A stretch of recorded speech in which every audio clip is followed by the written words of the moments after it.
안녕하세요. 저는 지방에 거주하고 있는 여자입니다.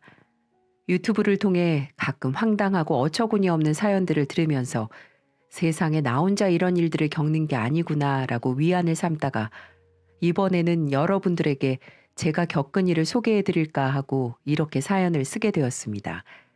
물건은 고쳤어도 사람은 고쳤을 수 없다는 말이 있죠. 제가 겪은 일을 정확히 설명하는 말인 것 같습니다. 빌어먹을 남편 때문에 얼마나 결혼 생활을 하면서 소가리를 했는지 어떤 사연이 있는지 말씀드려 보도록 하겠습니다. 전 남편을 29살에 처음 만나게 되었습니다. 소개로 만나게 되었는데 바로 그 사람은 다른 사람도 아닌 제 친정아빠였어요. 너무 웃기지 않으신가요?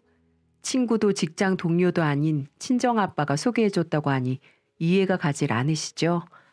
저도 처음에는 그렇게 생각했지만 그때 당시만 해도 아빠는 전 남편에게 믿음이 있으셨는지 적극 한번 만나보라고 권유하셨습니다.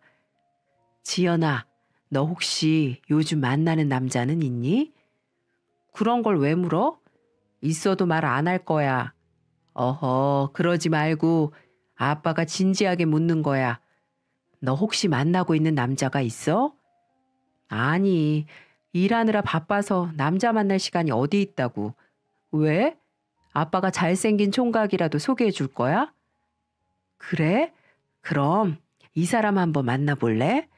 참 젊은 사람이 예의도 바르고 인물도 좋고 딱 사위 삼았으면 하는 사람인데.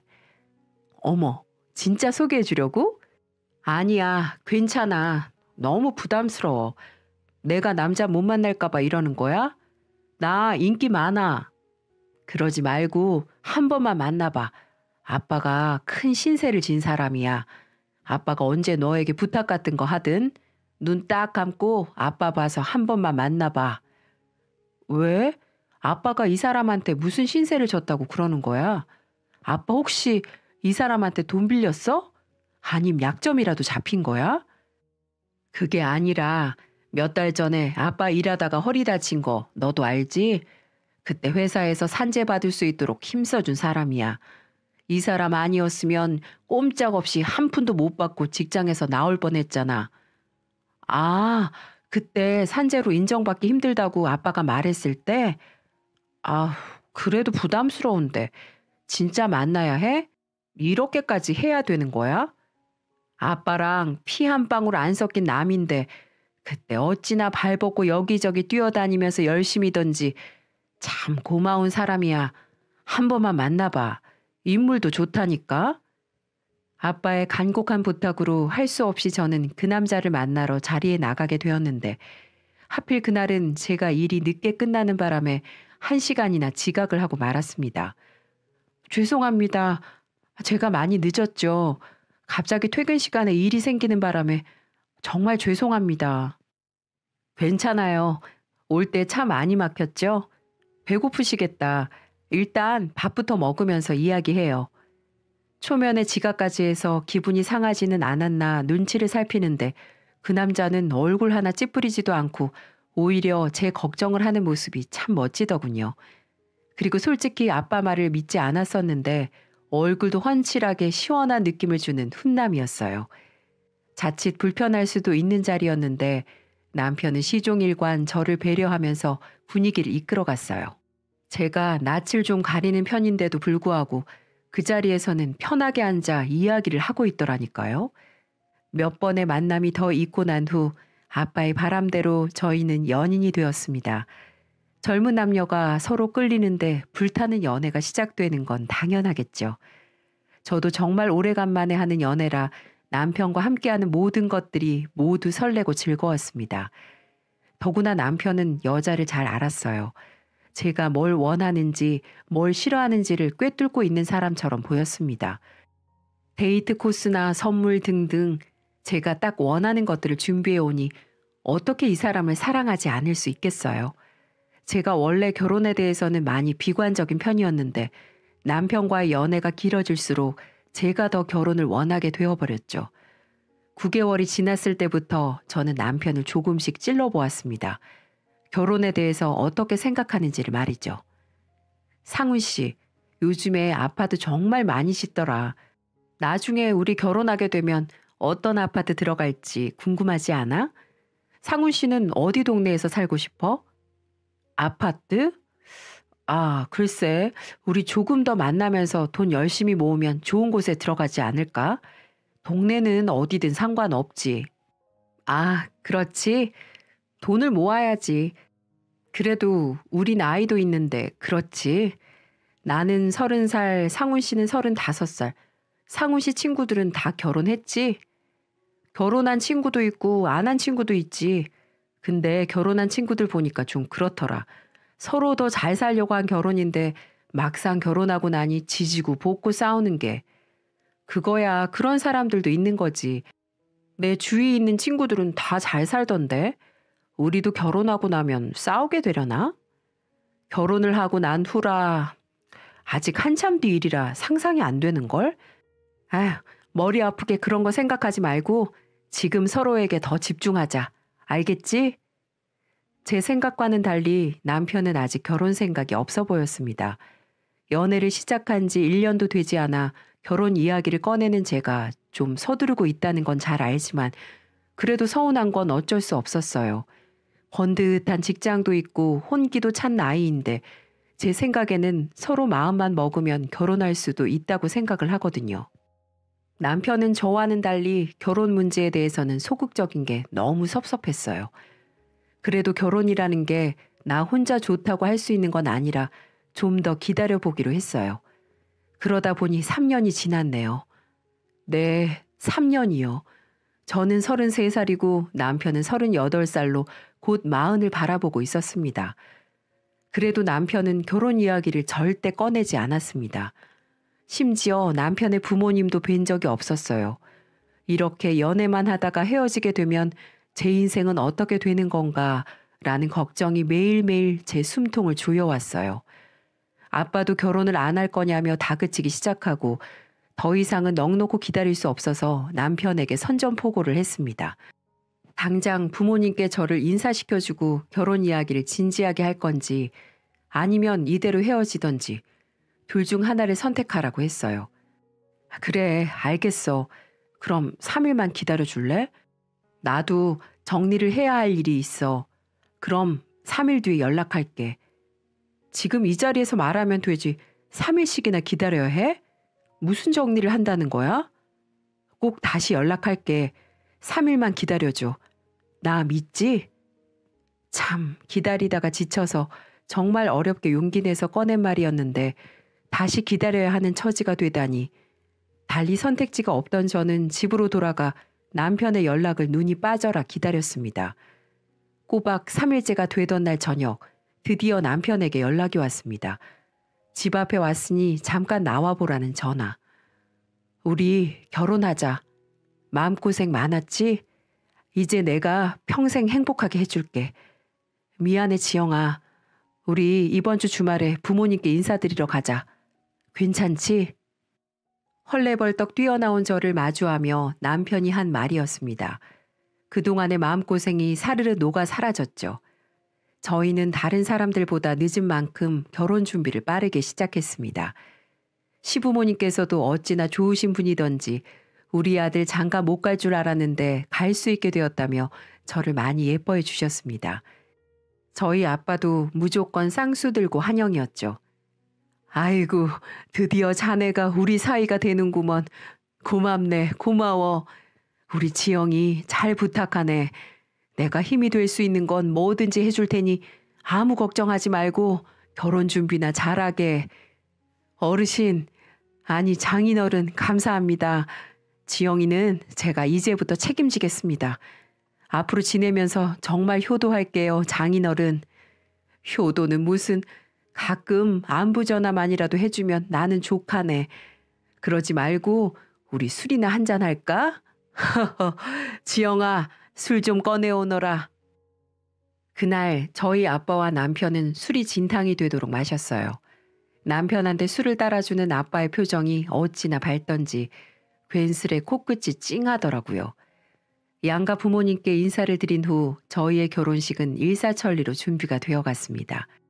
시부모님은 절 안아주며 앞으로 이쁘게 잘 살아달라고 격려까지 해주셨습니다. 이런 시부모님 밑에서 결혼 생활을 하면 아무 문제가 없을 거란 생각이 들었어요. 그리고 이듬해 봄 저희는 결혼식을 올리게 되었습니다. 많은 사람들의 축복을 받으며 제 결혼은 영원히 행복할 것만 같았습니다.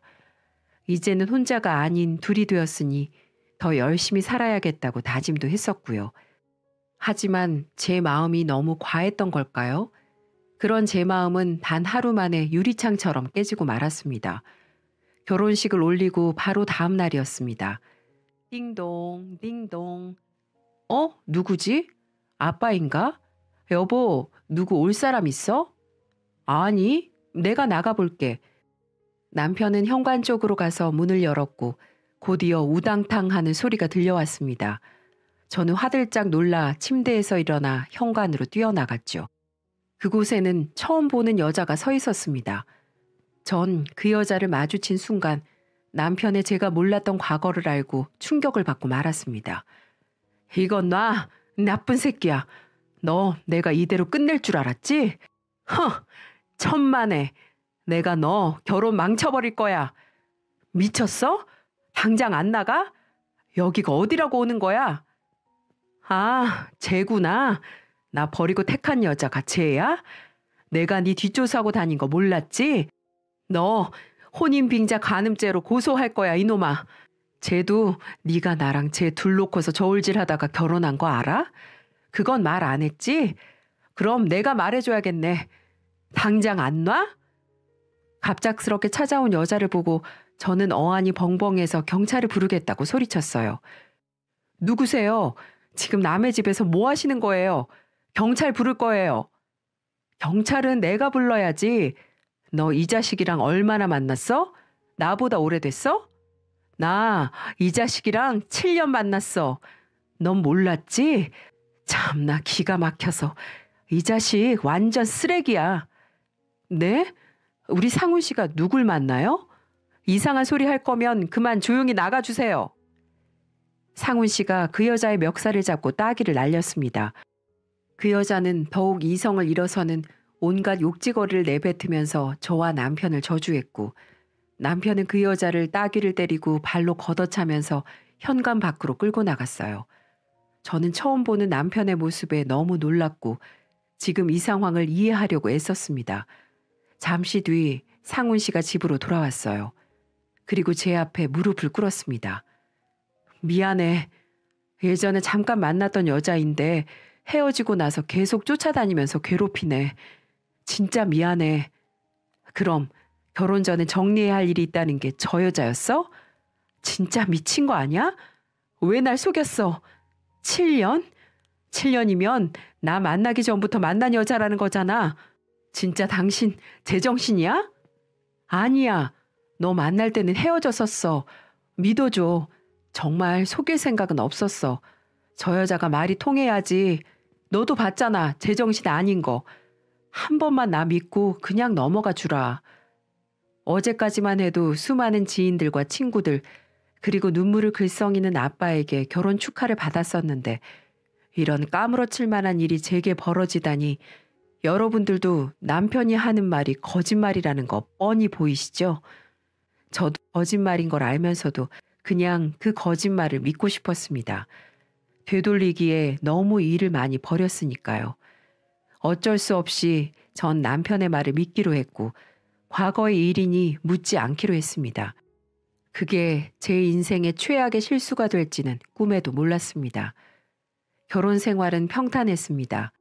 저를 잘 챙겨주시는 시부모와 경제적인 여유로움, 그리고 다른 누구보다 기뻐하시는 친정 아빠. 모두 좋았지만 가장 중요한 한 가지가 제게 없었어요. 그건 바로 남편에 대한 제 믿음입니다. 그 시간 이후로 남편을 그래 믿자, 내가 믿어야지 누가 믿겠어 라고 생각을 했지만 그날 이후로 그 여자 생각이 머릿속에서 지워지지가 않았어요. 남편이 내 앞에서 서스름 없이 그 여자를 때리던 모습까지도요. 그 여자는 남편이 돈으로 입막음했는지 어떻게 했는지 모르겠지만 더 이상 제게 찾아오지 않았어요. 그래서 남편의 행동 하나하나가 의심스러웠습니다. 밤늦게 남편의 핸드폰이 울린다거나 남편 직장에 회식이 있다거나 하여튼 조금이라도 일상에서 벗어나는 남편의 모습을 보면 의심스러웠죠. 또 날 속이고 있는 건 아닌 건가 하는 의심이요. 그러다 보니 남편하고 저는 사사건건 부딪혔습니다. 어떨 때는 남편에게 괜한 의심을 해서 괜히 분란을 일으키는 건 아닌 건가 하는 생각이 들었지만 저도 제 마음을 어쩔 수가 없었어요. 그렇게 치열하게 다투는 신혼생활이 이어지고 있을 때 청천벽력 같은 소식을 듣게 되었습니다. 제 결혼을 누구보다 축복했던 아빠가, 제 행복을 누구보다 바란 아빠가 그만 일하시다 사고로 돌아가시게 되었다는 소식을 전 꿈인지 생시인지 분간도 못할 정도로 제정신이 아니었어요. 어린 나이에 엄마를 떠나보내고 아빠와 둘이서 의지하며 살았던 세월이 스쳐 지나갔습니다. 하루아침에 그토록 정정하던 아빠가 장례식장에 누워있으니 믿을 수가 없었어요. 멍하니 빈소를 지키면서 아빠를 추억했습니다. 이럴 줄 알았으면 같이 해외여행하자고 말했을 때 같이 가드릴 걸. 이럴 줄 알았으면 빨리 결혼해서 잘 사는 모습을 보여드릴 걸. 이럴 줄 알았으면 빨리 애라도 가져서 손주라도 안겨드릴 걸.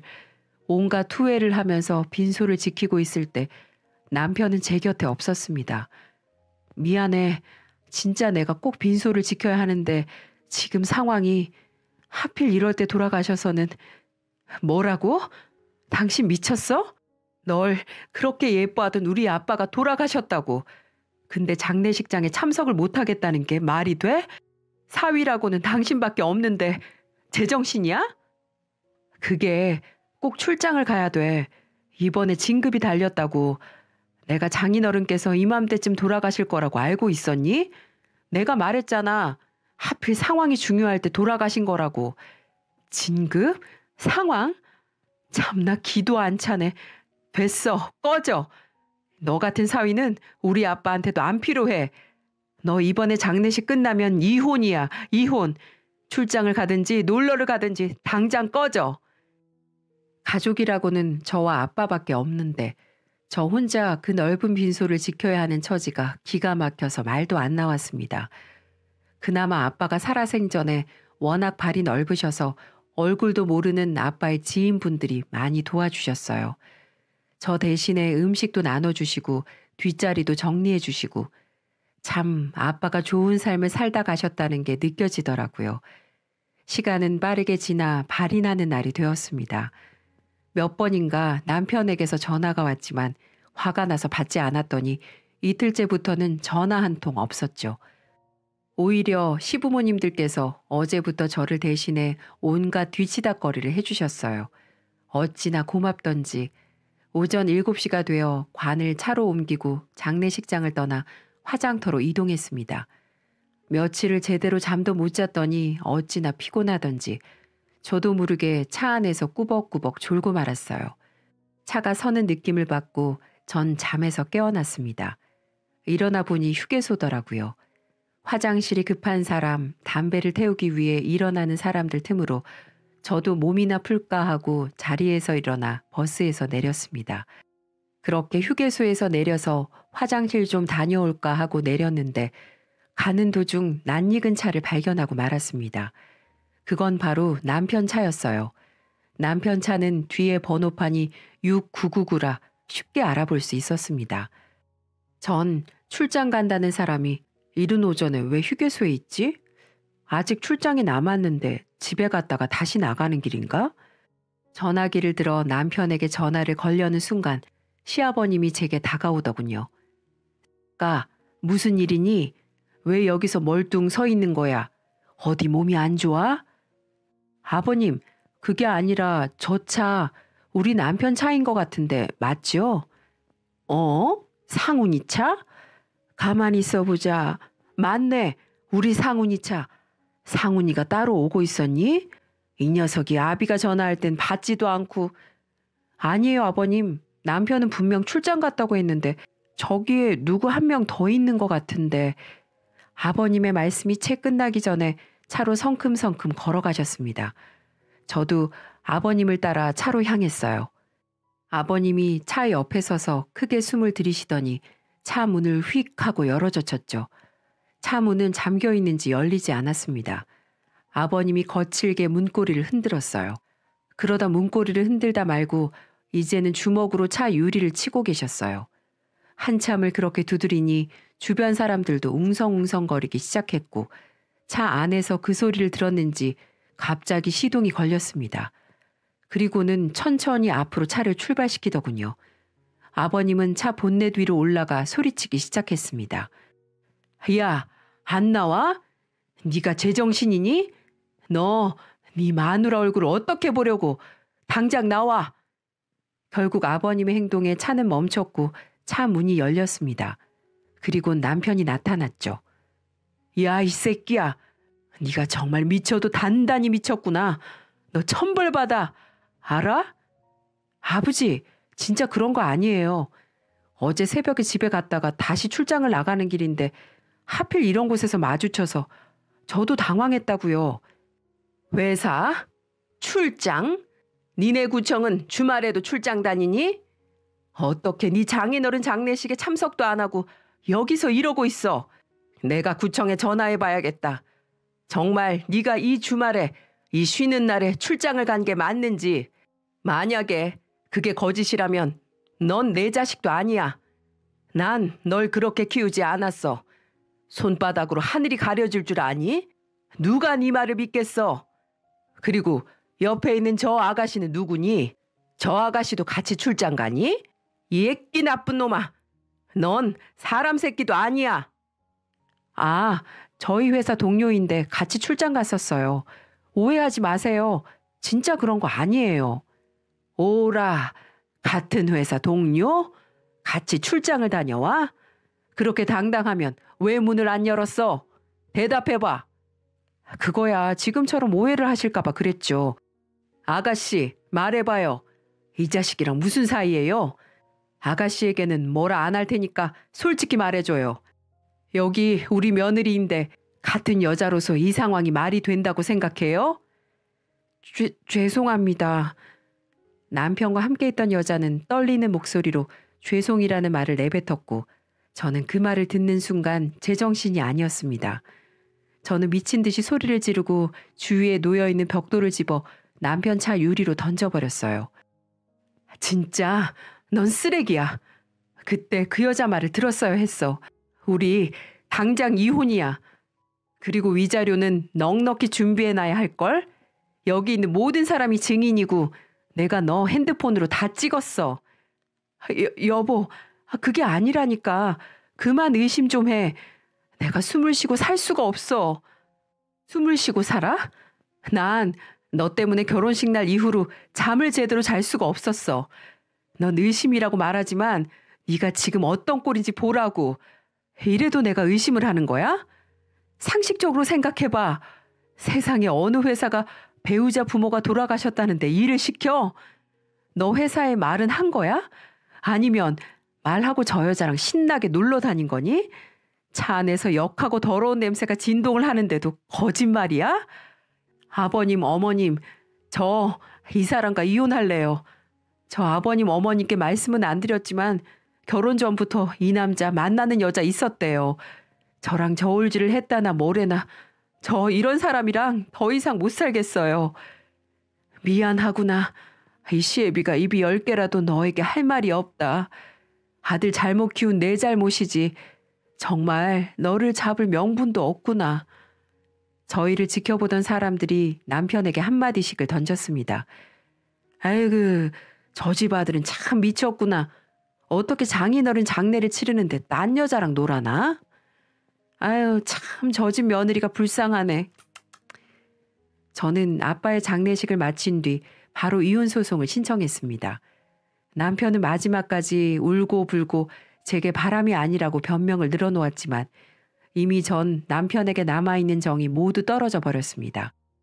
어느 날 남편과 바람을 핀 상간녀에게서 연락이 오더군요. 어이가 없었습니다. 바람핀 주제에 피해를 보고 있는 당사자한테 연락을 해서 보자고 하는지 그래도 뭐라고 짓거리나 한번 보려고 알겠다고 하고 그 자리에 나갔어요. 왜요? 왜 보자고 했는데요? 다름 아니라 솔직히 말씀드릴게요. 저 상훈 오빠하고 결혼을 약속했어요. 그런데 자꾸 이혼도 늦어지고 오빠가 마음을 못 잡으니까 제가 확실히 말해두려고 보자고 했어요. 사실 오빠가 마지막까지 그쪽한테 울고불고 잘못했다고 용서를 비는 건 어떻게 해서든지 최소한 피해를 덜 보려고 쇼하고 있는 거예요. 자작극하고 있는 거라고요. 네? 그걸 저한테 왜 얘기해 주시는 건데요? 이런 상황이면 당신도 피해갈 텐데. 네, 저도 알아요. 근데 이렇게 질질 끄는 것보단 확실하게 못을 박아두는 게 좋을 것 같아서요. 5천만 원 드릴게요. 이 정도면 충분할 것 같아서 제가 준비했어요. 다행히도 우리 집이 좀 사는 편이니까 부족하시면 말씀하시고요. 그러니 깔끔히 이혼 마무리 지으시죠. 이렇게 하면 그쪽도 나쁜 것 없잖아요. 뭐라고? 인연이 말이면 다인 줄 알아. 남의 가정 파탄 내놓고 5천만 원? 네가 그렇게 돈이 많아? 그래, 알았어. 지금 당장 보내. 그럼 깨끗이 이혼해 줄 거니까. 알았어요. 그 대신 돈 받으시면 오빠나 나나 신상에 문제 없게 해주셔야 돼요. 아시겠죠? 그건 너 하는 거 보고 생각해 볼게. 정말로 잠시만 기다려보라고 하더니 계좌번호를 물어보더니 돈을 보냈더라고요. 그래서 일단은 그날 그 상간녀와 헤어졌습니다. 그리고 집에 와서 곰곰이 생각해 봤어요. 이 돈을 정말 받아도 될지 말아야 할지. 하지만 그것들 하는 짓거리를 생각하니 이대로 넘어가면 안 된다고 생각을 했습니다. 그리고 어떻게든 피해를 덜 보려고 남편의 행동이 자작극이었다는 걸 알고 어떻게든 제 가슴 속에 응어리가 풀릴 때까지 갚아주고 싶었습니다. 그래서 전 며칠 고민을 한 끝에 남편이 근무하는 구청으로 쳐들어갔습니다. 저는 남편이 출근하는 시간에 맞춰 구청 로비에 모니터를 올려놓고 그날의 동영상을 재생시켜버렸어요. 그리고 모니터 아래에는 환경관리과 이상훈이라고 크게 종이를 써붙여 놓았습니다. 금방 사람들이 모여들어 그 동영상을 흥미롭게 봤고 오래지 않아 관리를 하는 사람이 달려와서 제 모니터를 꺼버렸습니다. 노트북을 수거하러 가는 길에 마주친 남편은 상황 파악이 안 된 얼굴로 저와 모니터를 번갈아 보다가 늦게서야 이게 무슨 일인지 깨닫고는 저에게 소리를 지르더라고요. 이게 무슨 짓이야? 왜? 구청이 네 거야? 일반 시민들은 못 들어오는 곳이야? 누가 보면 지가 구청장이라도 된 줄 알겠네. 그리고 그 여자는 어디 과에서 일하는 누구야? 이름을 몰라서 동영상에 출연했는데 내가 이름도 못 써뒀네. 당신 정말 미쳤어? 어떻게 사람이 이렇게 모질어? 내가 미안하다고 이야기했잖아. 어머, 그래? 그럼 나도 미안해. 근데 너랑 맞는 그년이 그러더라. 네가 지금 나한테 살살 빌고 있는 건 다 쇼하는 거라고. 그래서 나도 네 직장에 와서 쇼를 좀 해봤어. 왜? 너는 해도 되고 나는 하면 안 되니? 아무리 생각해도 이혼만으로는 네가 하는 짓거리가 괘씸해서 안 되겠더라고. 그리고 우리 아빠가 너한테 얼마나 잘해줬는데 상간녀랑 즐기느라고 가는 길에도 배웅도 안 해줘? 넌 사람도 아니야. 짐승보다 못한 쓰레기니까 이런 좋은 곳에서 일을 할 순 없지. 그러자 주위에서 모여드는 사람들은 남편과 제 대화를 듣고 모든 사실을 알아버렸습니다. 남편이 바람피고 있다는 사실을요. 결국 남편은 얼굴이 홍당무가 돼서는 사무실로 들어가 버리더군요. 그날 이후로 구청에 소문이 싹 퍼졌다고 했어요. 그때 당시에는 그 상간녀가 누군지 몰랐지만 제가 영상을 틀었을 때 잠깐 봤던 구청 직원들은 누군지 한 번에 알아본 듯 했습니다.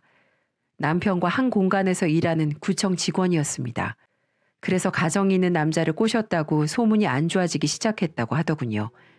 그걸 누구한테 들었냐고요?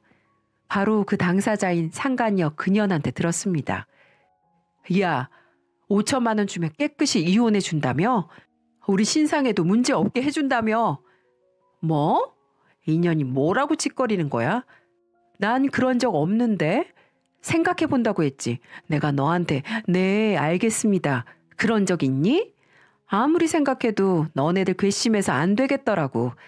그리고 그 5천만 원은 내 위자료 아니었니? 마음 같아서는 더 받을까 했는데 내가 5천만 원 받고 너한테 끝내줄게. 앞으로 인생 똑바로 살아. 라고 욕을 한 바가지 해주며 그 자리에서 나올 수 있었어요. 그러자 그녀는 아무 말도 못하고 눈물만 글썽이더니 고개만 숙이고 있더군요. 그 불쌍한 모습이 가정에 있는 남자를 건드린 대가의 최후의 모습이 아닌가 싶었습니다. 그렇게 그 일이 있은 지 이제 한 달이 조금 지났네요. 남편과의 이혼 소송은 아직 진행 중입니다. 변호사에게 물어보니 적어도 2달 이상은 잡아야 한다고 하더군요. 전 증거로 남편도 바람 폈던 걸 인정했고 상간녀와의 대화 녹음도 증거로 제출해서 금방 끝날 줄 알았는데 그게 아니더라고요. 이혼이 확정되기만을 기다리고 있습니다. 그리고 남편과 상간녀가 다니는 구청에 얼마 전에 직접 가 담당자에게 남편과 그 여자의 모든 만행을 폭로해 버렸습니다. 이런 사람들을 구민들이 믿고 바라볼 수 있겠냐고 하면서 말이죠. 그러자 그 담당자는 내부 회의를 통해 어떤 식으로 징계를 내릴 거니 결과 나오면 연락 준다고 하더군요. 그래서 전 이혼 판결과 구청에서 어떤 징계가 내리는지 결과를 기다리고 있답니다. 그리고 상간녀는 자기 친정에서도 그 사실을 알고 난리가 났다고 했어요. 그 덕분에 남편과도 헤어졌다고 했습니다. 결국 남편은 이 세상에 혼자 남게 되었습니다. 시부모님도 당분간은 남편을 안 본다고 제게 말씀하셨고 제게도 버림받고 상간녀에게도 버림받고 직장에서도 간당간당하니 참으로 요즘 가슴이 쓰릴 것 같네요. 그리고 제게 잘해주셨던 시부모님들은 본인들이 자식을 잘못 키워서 그런 거라며 앞으로는 모든 걸 다 잊고 새 인생 살라고 말하시며 저를 꼭 안아주셨습니다. 그러시며 눈물을 흘리시는데 저도 얼마나 눈물을 흘렸는지 모릅니다. 부모님이 모두 돌아가셔서 시부모님을 저희 부모님처럼 모시고 살고 싶었는데 그 인간 하나 때문에 모든 게 물거품이 된 것만 같아 마음이 아팠어요. 그래도 현실을 인정해야 되는 부분이니 그렇게 헤어지고 나서 시부모님 연락처도 모두 삭제를 했습니다. 괜히 생각하면 마음 아플 것 같고 남편 때문이라도 엮이고 싶지 않았거든요. 그래서 저는 모든 걸 잊으려고 헬스하고 요가를 하며 운동을 열심히 하고 있습니다. 어느 순간 거울에 비치는 내 모습을 보니 사람 얼굴이 아니었어요. 그래서 다시 생기를 찾고 제 자신에게 활력을 주고 싶어서 시작하게 된 거였죠. 짧은 결혼 생활 동안 많은 일들이 있었지만 아직 젊으니 제 인생 다시 새롭게 시작해 보려고 합니다. 비록 이혼녀라는 꼬리표를 달고 살겠지만 당당히 이겨내고 멋지게 살아볼게요. 여러분도 저와 같은 일은 겪지 마시고 항상 기쁘고 좋은 날만 있으시길 바라며 제 사연은 여기서 마치도록 하겠습니다. 항상 건강하세요. 감사합니다.